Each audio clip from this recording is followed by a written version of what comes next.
Subsidy का मतलब है एक तरह की छूट। छूट किस चीज़ की? किसी एक सरकारी सामान का प्रयोग करने की। यानी कि जब आप गवर्नमेंट हॉस्पिटल में जाते हैं, कोई भी गवर्नमेंट हॉस्पिटल में जाता है तो उसको जिस तरह से वो इलाज सस्ता मिलता है वो उसके लिए सब्सिडी है। यहाँ तक कि आप घर से बाहर निकलते हैं, सड़क पर जाते हैं, सड़क पे आप टैक्स तो पे करते नहीं हो उसका, हर बार तो टैक्स पे नहीं करते हैं आप, और फिर भी आप उसका उपयोग कर रहे हैं, तो वो भी आपके लिए एक छूट दी गई है। आर्मी वालों को जिस तरह से वो एक छूट मिलती है उनके सामानों पर, वो भी एक तरह की छूट है, वो भी एक सब्सिडी है। ऐसी कई जगह कई तरह की सब्सिडी मिलती है। अब अगर आप सोचें कि सारी सब्सिडी को बंद कर दें तो क्या होगा? भाई आप घर से बाहर निकलेंगे तो आपको जो सड़क पे जाना है जैसे ही, तो आपके घर से बाहर निकलते ही टोल टैक्स लगेगा। आपको पार्क में बैठना है, हर जगह पब्लिक पार्क में बैठने के लिए आपको पैसे लगेंगे। या फिर आपके घर के बाहर जो व्यक्ति जो झाड़ू लगाता है, जो सरकार की तरफ से आता है, उसको आपको पर्सनल पेमेंट करना पड़ेगा। व्यवस्था चल ही नहीं सकती इस चीज़ के बिना। लेकिन फिर ऐसा क्यों कहते हैं कि भई इन्होंने सब्सिडी दी, इनको देना चाहिए, नहीं देना चाहिए, या ये मुफ्तखोरी वाली बात कहाँ से आई? पहला तो ये है कि ये बात फालतू है। लेकिन फिर भी अगर इसे समझना चाहें तो ऐसा होता है कि सरकार का काम होता है, एक टैक्स कलेक्ट करके सरकार एक राजकोष जमा करती है। अब राजकोष का उपयोग सरकार कैसे करेगी? क्या वो जिससे जितना टैक्स जिसने लिया है उसको उतना टैक्स वापस तो नहीं देगी वो? उसका तो कोई मतलब नहीं निकलेगा। तो टैक्स लिया क्यों जाता है? राजकोष होता क्यों है? राजकोष इसलिए होता है कि एक राष्ट्र जो है या कई बार राज्य, वो एक शरीर की तरह काम करता है, जिसके विभिन्न अंग प्रत्यंग होते हैं, जिसमें अलग अलग हार्मोन होते हैं, ब्लड होता है, दुनिया भर की चीज़ें होती हैं। तो आप जिस तरह से एक अपने शरीर को चलाते हैं कि जिस अंग से आप कार्य नहीं कर रहे उसकी आप एक्सरसाइज कर लेते हैं, या आप में किसी हार्मोन की कमी है तो आप उस हार्मोन को डालते हैं, या आप खाना उस हिसाब से खाते हैं कि जिस चीज़ की कमी है वो पूरी हो जाए। इसी तरह सरकार का काम होता है कि वह उस राजकोष का उपयोग उन जगहों पर करे ताकि पूरी व्यवस्था जो है, आर्थिक व्यवस्था, सामाजिक व्यवस्था, बाकी सारी चीज़ें वो एक सही तरीके से चलती रहें और राष्ट्र जो है वो विकास करे। अब होता क्या है कि एक होती है, एक आर्थिक चेन होती है, आर्थिक चक्र होता है। आर्थिक चक्र में क्या होता है कि जहाँ से उत्पादन होता है किसी चीज़ का, जैसे किसान है, मजदूर है, ये या खनिज जो निकलता है, वो किसी चीज़ का एक मूल आधार होता है, जहाँ से कोई चीज़ बनती है। आप बाजार में जो प्रोडक्ट खरीदते हैं, उस प्रोडक्ट की कीमत अगर 100 रुपए है, तो वो जनरली किसी एक ऐसी चीज़ से बनी होती है जिसकी कीमत 3 या 4 रुपए किसान को कई बार मिल रही होती है। जैसे कि गेहूँ से बना है, आपने ब्रेड खरीदा, आपने कई बार ब्रेड खरीदा 35 या 40 रुपए का, उसमें 2 रुपए किसान को मिल रहे होते हैं। उस गेहूँ के जो उसने उगाया, उसके अलावा फिर ब्रांडिंग का, फिर उसको स्टोर करने का, यहाँ से वहाँ तक लाने का, फर्मेंटेशन का, जो लाए गए उसके ईंधन की कीमत वगैरह वगैरह, इस तरह से उसकी कीमत बढ़ के 35-40 रुपए हो जाती है। चलिए 40 मान लीजिए कि उसकी कीमत है, 2 रुपए उस किसान को मिल रहे हैं।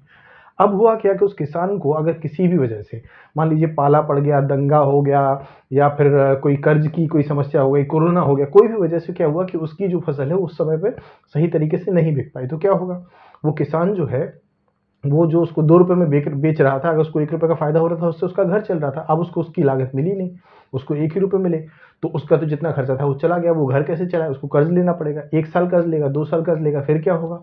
फिर या तो वो आत्महत्या कर लेगा जैसा कि करते हैं, और या फिर वो खेती-किसानी छोड़ देगा। खेती-किसानी छोड़ देगा तो क्या होगा? अनाज की कमी हो जाएगी, फिर कीमतें बढ़ेंगी लेकिन आपूर्ति नहीं बढ़ेगी।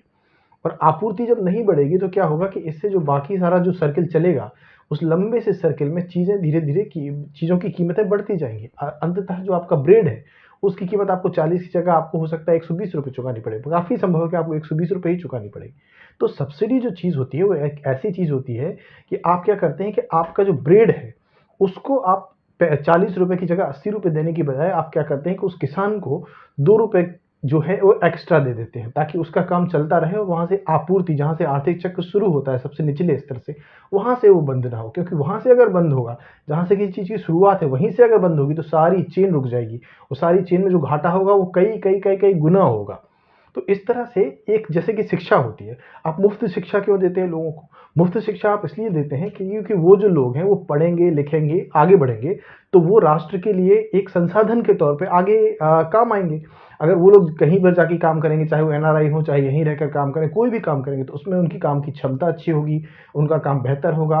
वो राष्ट्र के लिए जो श्रम देंगे, उस श्रम की उसकी श्रम की जो एक वैल्यू है, वो ज़्यादा होगी, और परिणाम स्वरूप राष्ट्र बेहतर बनेगा। तो आप ये जो चीज़ है, ये मुफ्तखोरी नहीं है। सब्सिडी एक इस तरह की सुविधा है जिससे एक तरह का वह विटामिन है, या वह एक तरह की खुराक है। वैक्सीनेशन है वो उन जगहों पे दी जाती है जहाँ पर समाज में कोई चीज़ ऊपर नीचे हो रही है। जैसे कि किसानी अगर पर्याप्त अपना खुद को नहीं संभाल पा रही है किसानी का काम, तो आप सब्सिडी देकर उस चक्र को वहाँ से चालू रखने देते हैं। इसी तरह से कई और जगहों पे काम होते हैं। आपको कई बार खनिज के लिए सब्सिडी देनी पड़ती है लोगों को, क्योंकि वहाँ पे जो लोग काम कर रहे हैं वो काम करते रहें। अगर वहाँ से खनिज नहीं निकलेगा तो क्या बंद होगा? लोहे की सप्लाई बंद होगी, उसकी कीमत बढ़ेगी, उससे पूरा मार्केट बैठेगा। और इसी तरह से मंदी आती है। मंदी अक्सर तब आती है कि जब या तो सबसे निम्न स्तर पर क्रय शक्ति खत्म हो रही हो और या फिर वहाँ से उत्पादन चल ना पा रहा हो। अब ये जो चीज़ है, ये सब्सिडी कोई ऐसी चीज़ नहीं है कि जो किसी एक वाद में दी जाती हो, कि समाजवाद में हो या साम्यवाद में हो या पूंजीवाद में, नहीं, ये हर जगह होती है। जब कोई कॉर्पोरेट का बंदा कोई विदेश जाता है तो उसके विदेश जाने का खर्चा कौन उठाता है? कंपनी उठाती है। क्यों? क्योंकि वह कंपनी उससे 3 या 4 लाख कमा रही है, उसके लिए उसको 30,000 खर्चा करना होता है। अगर वो 30,000 उस पे खर्च नहीं करेंगे और व्यक्ति अगर नहीं जा पाएगा तो उसका 3 लाख का नुकसान होगा। ये भी एक तरह की सब्सिडी है। आप आर्मी को सब्सिडी देते हैं, आर्मी आपको प्रॉफिट नहीं करवाती। आर्मी में जितना पैसा होता है वो खर्चा होता है, लेकिन वो क्या देती है? एक सर्विस देती है, डिफेंस की सर्विस। इसी तरह और अन्य चीज़ों पे होती है। तो सब्सिडी को मुफ्तखोरी कहने वाली जो बात है, ये पूरी तरह से एक राजनीतिक पैंतरा है। और इसमें आप बिल्कुल बहस कर सकते हैं कि कौन सी सब्सिडी सही दी गई है, कहाँ भ्रष्टाचार हो गया, कहाँ ज़रूरत नहीं थी, वो नहीं थी। लेकिन सब्सिडी अपने आप में अच्छी चीज़ है या बुरी? नहीं, वो अच्छी बुरी नहीं है, वो आर्थिक तंत्र का एक हिस्सा है। अगर आपका राष्ट्र है, अगर आपका संविधान है, अगर आप एक व्यवस्था चला रहे हैं, तो उसका एक निश्चित हिस्सा ही सब्सिडी है, उसके बिना काम नहीं होता। आप आर्मी को सब्सिडी नहीं देंगे, उनसे हर चीज़ पे कीमत मांगेंगे, तो क्या सैनिक एक्स्ट्रा काम करेंगे क्या? क्या वो पार्ट टाइम जॉब करके उस पेमेंट को निकालेंगे? नहीं। इसी तरह आपके जो मंत्री, प्रधानमंत्री होते हैं, वो इधर-उधर विदेश जाते हैं, उनको जो कैंटीन में सस्ता खाना मिलता है, वो आप क्यों देते हो उनको? वो सुविधा आप इसलिए देते हो, वो अपना काम ढंग से करते रहें, वो भी सब्सिडी है। इसलिए ये सब्सिडी और मुफ्तखोरी वाली जो बात आती है, ये एकदम ही फालतू है, ये विशुद्ध बकवास है और ये सिर्फ़ और सिर्फ़ एक राजनीतिक पैंतरे के तौर पर खेली जाती है। आप निश्चित तौर पे ये बहस कर सकते हैं कि कौन-सी सब्सिडी सही है और कौन-सी सब्सिडी गलत है। लेकिन क्या सब्सिडी अपने आप में सही है या गलत है? नहीं, कोई भी आर्थिक तंत्र हो, पूंजीवाद, साम्यवाद, समाजवाद या कोई भी वाद हो, वहाँ पर इस चीज़ के लिए पर्याप्त गुंजाइश होती ही है। ये परिवार में होती है, ये जिले स्तर पे होती है, संभाग स्तर पे होती है, समाज में होती है, हर जगह होती है। तो इसको समझने के बाद आप इस तरह के फालतू राजनीतिक पैंतरों में ना पड़ें, वही अच्छा है। हाँ, अगर आपको राजनीति में इंटरेस्ट है और आप किसी पक्ष में हैं, तो आप इस बात पे बहस कर सकते हैं कि कौन-सी जगह पर कौन-सा पैसा उचित दिया गया है या नहीं, वो एक अलग बात है। तो थैंक्स फॉर वॉचिंग और लाइक करिए, सब्सक्राइब करिए और घंटी दबाइए ताकि नोटिफ़िकेशंस आपको पहुँचते रहें मेरे हर वीडियो के। ये मेरा तीसरा वीडियो है, नया मैंने ये चैनल स्टार्ट किया है और इसी तरह ये आगे बढ़ता रहेगा।